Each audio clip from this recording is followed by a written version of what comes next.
What's up, guys? So today we're going to be doing something a little bit different than what I usually post on my channel. I just wanted to try something new and, have some fun editing this. But today we're going to be playing every roguelike in my Steam library. And anytime I get hit or take any sort of damage, we go to the next one. And we're going to see how far I can get through these. This was just a little fun I wanted to have editing and such, so if you like it, just let me know, and let me know if you have any suggestions for other stuff you want to see on my channel. Alright. Oh, also, sorry if my voice sounds really weird. I've kind of been a little sick lately, and I have a sore throat, kind of, so, yeah, my bad.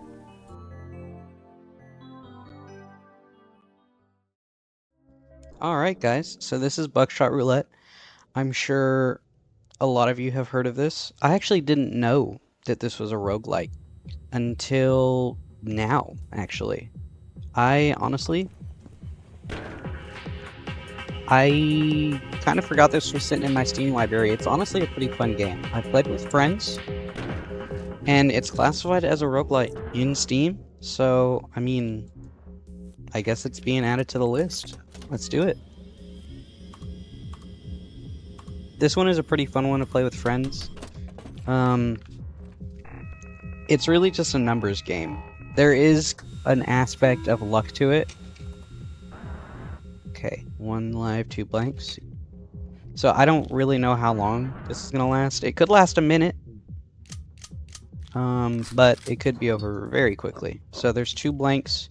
So it should be safe if I just shoot myself. Okay, guys. This is Curse of the Dead Gods. This one's been sitting in my library for a while. It's similar to like Hades. I haven't played that much of it, maybe like an hour, so we're gonna see how this goes. I'm probably gonna be pretty bad at it. Okay, let's go. Fiery Halls. Okay. I'm a little disappointed in myself for not playing this game more, as well as Hades, because I really do love the art style and like what's the word? Like something about the effects in Hades and this game as well are so cool and well done. Like the lighting and compositing, is that the word? Compositing? Like it's just really well done. And I want to experience more of it, because that's probably like my favorite thing in video games, is when they look really cool and feel really nice to play. So I really do plan on getting into like Hades and that kind of game. Ooh. Okay. The dodge has like a little bit of a delay on it. It's kind of... Okay, I think I got it. It's good that there's a gun for like a ranged option, because I probably would have gotten hit by now if it wasn't for that. Yeah, I think this gun's gonna take me far. Okay, this is a really cool one. This is Darkest Dungeon. I actually just got this one. And the aesthetic of this game overall so far Let me share with you the terrible wonders I have come to know. I really like this one. This is actually going to be my first run, I think. No, second. This is going to be my second run. I guess we're going to go... We're born for this, huh? Alright, let's see how long that lasts. Scout, I don't... Let's do...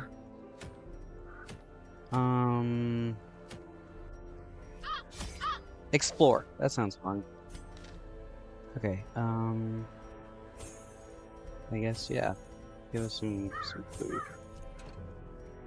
I don't know much about this game, so... Oh, at least food, okay. Oh, I'm thirsty. Sorry if I just, blow butt cheeks at this game. pace out the halls of your lineage once familiar, now foreign. Oh.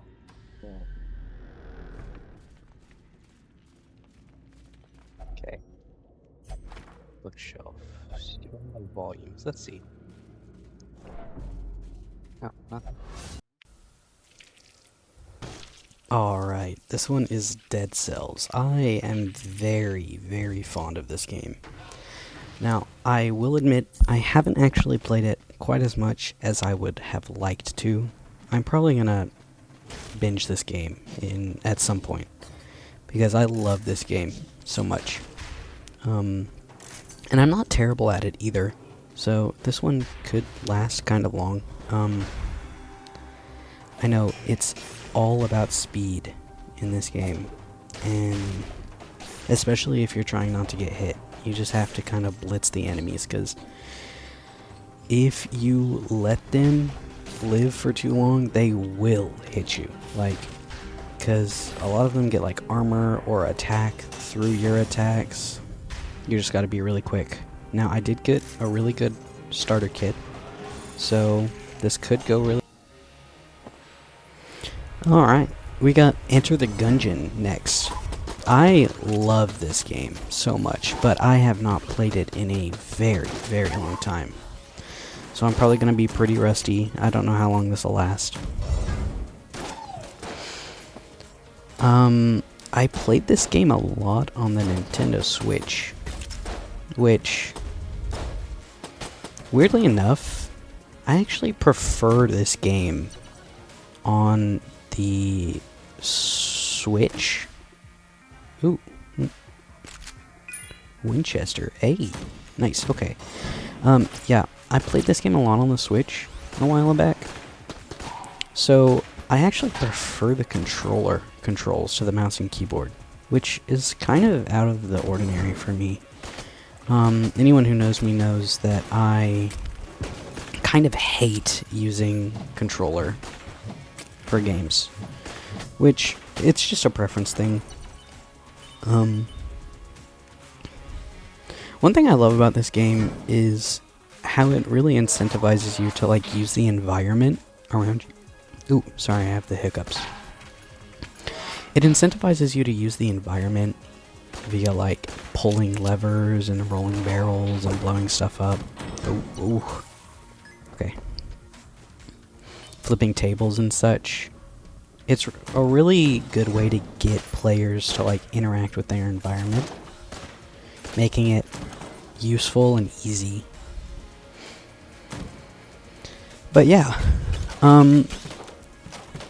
I've never been big on controller, but I mean it makes more sense for like top-down asymmetric, I think that's the word, isometric games like this. First-person games and stuff though, I hate playing. Like, I don't know, I used to play on PlayStation. I don't know how I played on PlayStation with a controller in my hand, playing like Fortnite and stuff. But I have a friend who actually really loves playing on controller, and he argues controller supremacy any day of the week, which I don't get how he does it. But for games like this and like Binding of Isaac, we play a lot together. I mean, it makes sense for top-down games like that, so I can't fault him, but I'm always preferential to keyboard and mouse. So this game does feel a little bit weird. Let's see, where am I going? Sorry, I'm kind of getting used to the controls still.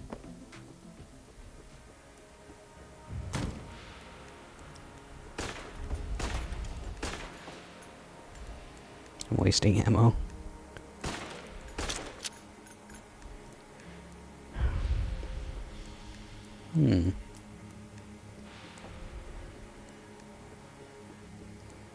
Let's see. I know you can teleport with these, but I kind of forget how.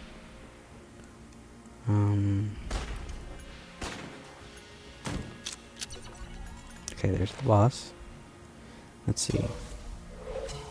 The extra chest must be down here. No? Huh. Where is it then? Oh, it's... Okay, I see it. I don't know how I didn't realize it was right here. Clear Guanstone. So, I never played this game enough to get the items memorized, like the good items. Like, I don't really know what items do in this game. If it's the twins, yeah, okay. I don't know how long this will last because I'm really bad at this fight. I was really hoping for like Bullet King. He's probably the easiest. I used to be really good at this game. I could pass the first 3 or 4 levels without getting hit a single time, but I'm so rusty. I haven't played in a minute. Ooh. This rifle isn't actually that bad. It's not a crazy laser gun or anything, but it's trusty and it works. Oh, oh, oh. Alright, we're on to Inscription, which this game is the best game when it comes to aesthetic I think I've ever played. This game has an unmatched art style and aesthetic. I love it so much. We'll do a little bit of challenge, why not? This game holds a special place in my heart. Because there's something about it. I think it's the kind of game alongside like Hollow Knight and really only Hollow Knight comes to mind right now. But there's like a type of game that you can only really experience one time. Ooh, cat. Yeah, I'll get it. Like, there's a type of game you can really only play through one time and get the true experience, you know? Like, the story of this game was really fun to play through. And I won't spoil it for anyone who hasn't played. You should play it. But there's so many, like, good, like, twists in this game. Who should I... Who could I... Okay, I'm gonna put it on my stoat. Because it'll cost the same, but it'll have a better health and attack. Yeah. Like, there's certain games that you can only really experience one time. Alright. Also, for the sake of this video, I'm not going to count damage towards my cards. I'm only going to count damage, like, to myself, like through teeth. Through, like, the scale on the side. When you get hit, it triggers this thing here. And I'm going to count that instead of the cards here. Because a big part of this game is, like, judging what cards you can use to take the damage instead of you, if that makes sense. I think that's, yeah, that's a win immediately. Nice. Off to a good start. Trapper. This game kind of makes me sleepy. I don't know why. There's something so comfortable about the aesthetic. It's nostalgic. I have no teeth.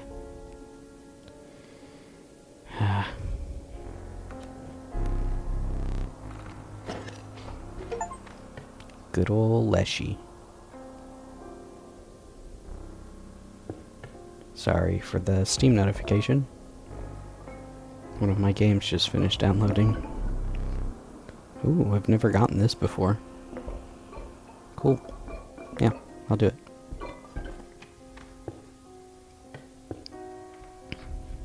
Now, flying enemies are really going to be the challenge here. So, I'm going to hope... Oh, God damn it. Whatever. Okay. Alright, we got Hades. I actually haven't played this game for any more than like 6 minutes. But I really like the aesthetic and the soundtrack.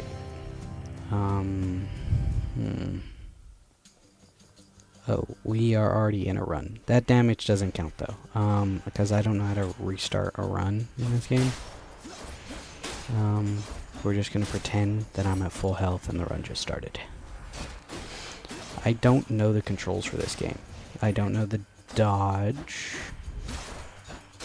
which, you know, that's kind of vital.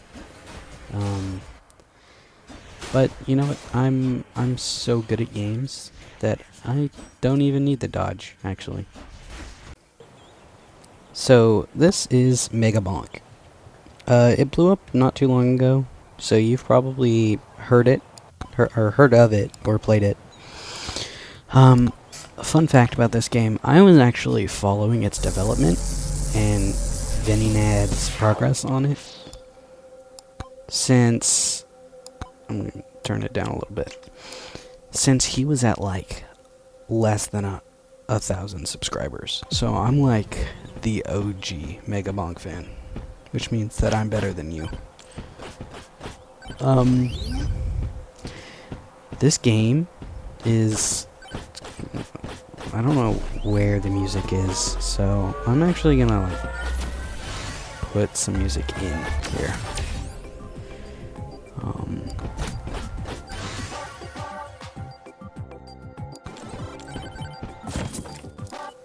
So this game is all about opening these chests to find items, as well as using your passive attacks to just kind of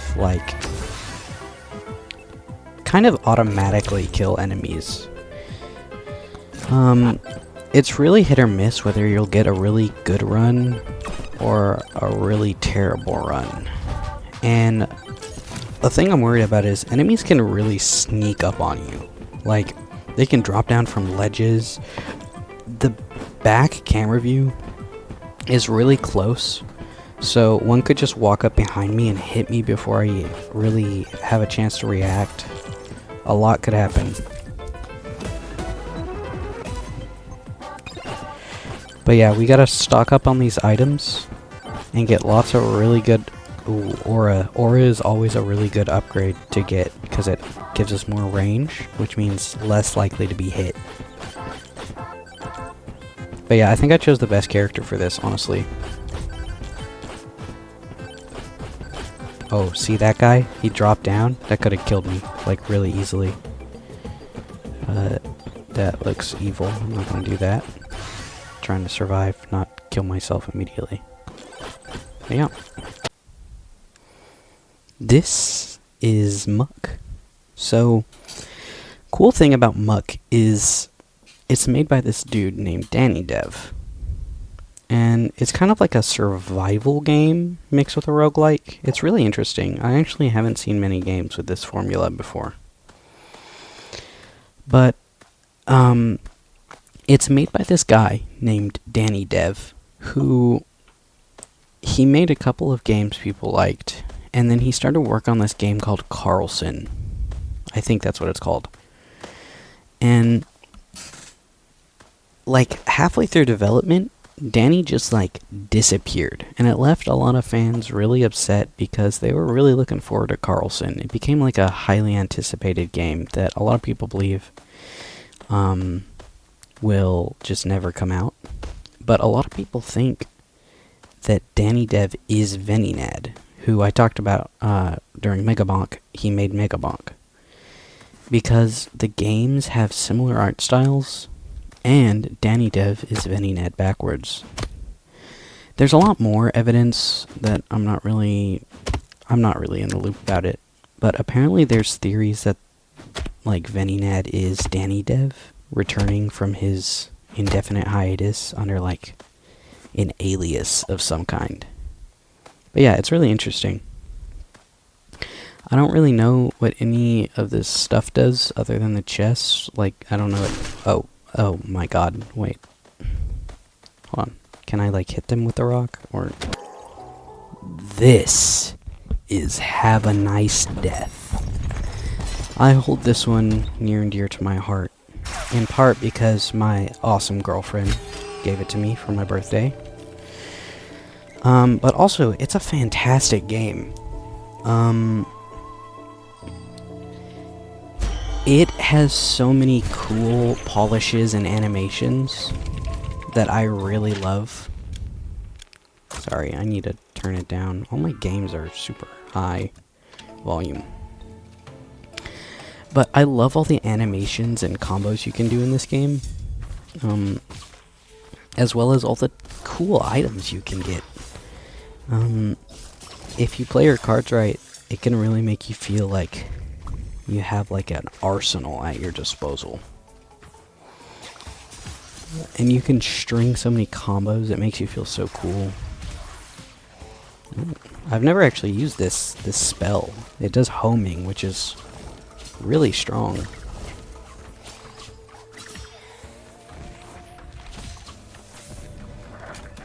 All the motion blur on all the animations and stuff just makes it feel so smooth. Let's do... I think more damage. Yeah.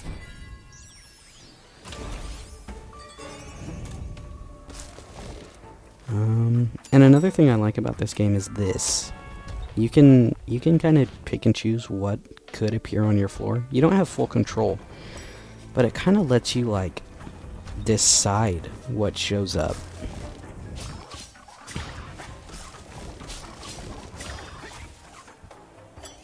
Nice.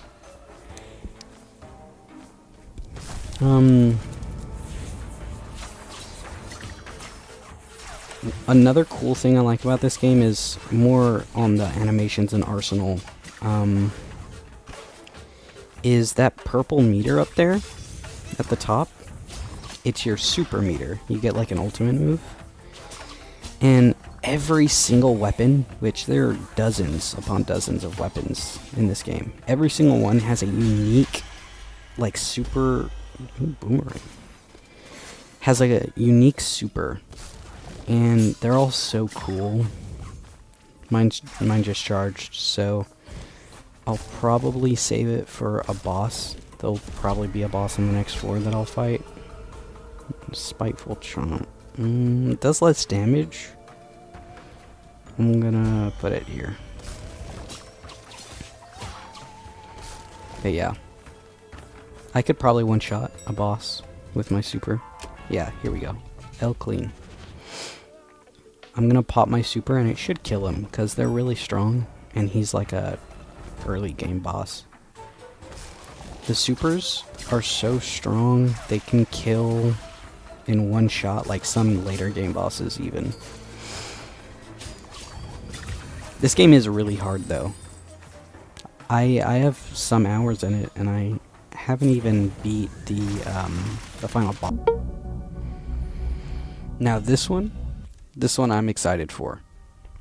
This is Mycopunk. So this is a relatively newer game, and it's really cool. I love the aesthetic of it. It's a shooter, like a horde shooter, where every gun is modular. You can customize your character on this like grid, and all your guns and stuff to make them work completely differently depending on the build you want to go for. It's really cool. There's these mission types here that you can kind of do like Helldivers, and you might be thinking, how is this a roguelike? They have this Ouroboros thing that's really cool, where it like strips you of all your upgrades, and you have to clear rooms, and every room you clear, you get a room clear reward.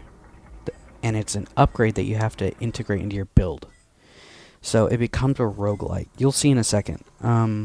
It becomes a roguelike because in every room there's different unique upgrades. And I'm such a... This is Noita. And I'm gonna be honest, I'm not even gonna explain this one to you guys because it's not gonna last long. Don't get too comfortable. Risk of Rain Returns is a really cool game. It is a sequel, kind of, to Risk of Rain 2, which is one of my all-time favorite games. It's kind of like a remaster of the first game. And it has really nice polish on it, and it's almost a completely different... Oh, that was close. It's almost a completely different game to the first one because of how much they've added and changed. It's good, but it's not as good as my favorite game, Risk of Rain 2. Oh man, I love this game so much. It's so near and dear to my heart. From the art style to the soundtrack. I hold this game very dear to my heart. Honestly, if you told my friends that I was making this video just as an excuse to play Risk of Rain for like 5 minutes, they would probably believe you. Because I love this game so much. I'm playing Mercenary because he has a lot of iframes. It'll be hard for him to get hit. This is Slay the Spire. We're gonna be doing like a defense or a blocking build, because as long as I keep consistent block, I won't be able to take damage. So wait. Oh my god. Whatever, bro. Just go to the next game. This is Vagante. This is a RPG roguelike game. Honestly, I don't know how long this one will last, because this one's pretty unforgiving. The damage can come from a lot of different places in this game. What's probably going to get me is I'm probably going to get hit by like a random arrow trap or boulder trap. Ooh. I haven't played this one in a minute, so sorry if I... Okay. Ooh, ooh. Nice, okay. Yeah, the damage will come sooner or later from something. I'll just try to avoid the scarier enemies, and it might help me last. This is Binding of Isaac. One of my personal favorites. I played this a lot on Switch, just like Enter the Gungeon. We're actually playing Tainted Lost, because I feel like it's appropriate for the challenge, and we're going to leave his holy card in the entrance. So for those who don't know, Tainted Lost in Binding of Isaac is the one-shot character. So if I get hit, I die. I'm not terrible at this game, so this one, honestly, this one could last a little bit longer. It really does come down to luck, though. Like, if we get, like, a terrible boss, like Haunt or Ragman, then I'll probably die.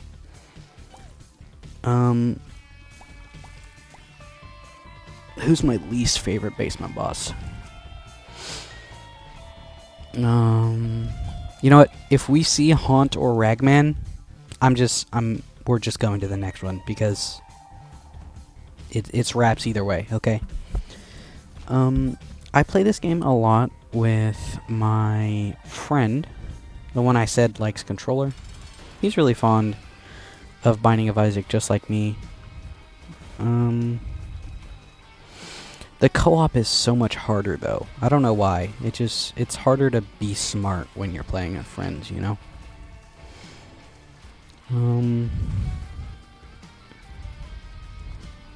Sorry, I really gotta focus. So, Binding of Isaac is actually really cool for its history. It's been in development for a really long time. I'm pretty sure it just finished development, actually.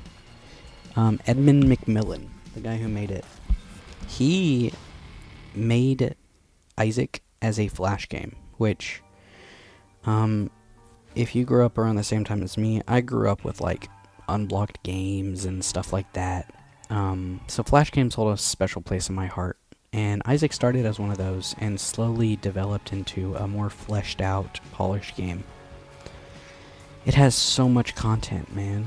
Like, I have 2,500 hours in this game. And I think I've only progressed like 15% of the way through the game. Like getting all the item unlocks and stuff like that. But I play more casually, so I mean it makes sense. But yeah, this is really like the father of all roguelikes, in my opinion.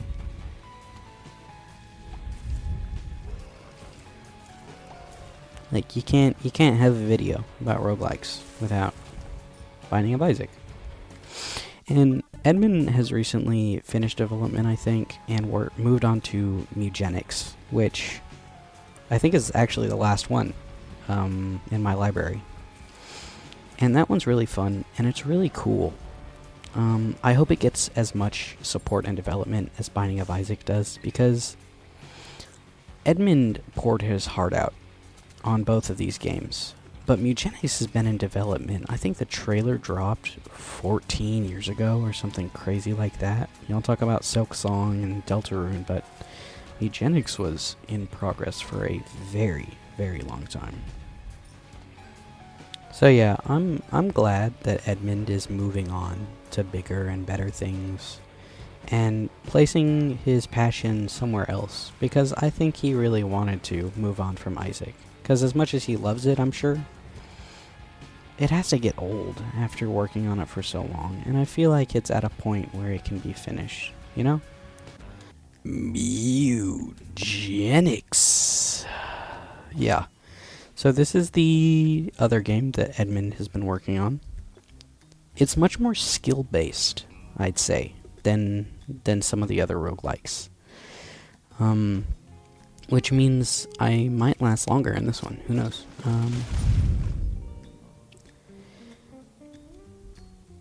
You can just really tell how much effort and detail went into this game if you play it for a little bit, which you totally should. Because there's so many different, like, item interactions and... Well, for starters, for those who don't know what Mugenics is, it's a roguelike about breeding superior cats to send on missions so that you can bring home more traits and abilities, as well as items and upgrades to breed better and better cats. And it really is just a joy to play, you know? Like, you can tell a lot of love went into it. And there's so much depth and interactability in everything. It's really cool. Oh, wait, shit.